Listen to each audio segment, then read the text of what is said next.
con la efusión de tus lágrimas regaste el desierto estéril,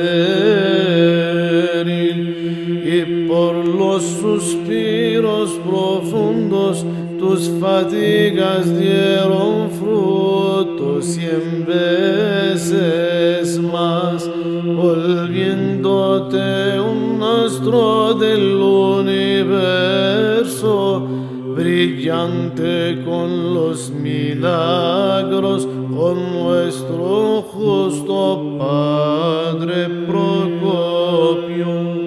Intercede ante Cristo Dios para que salve nuestras almas.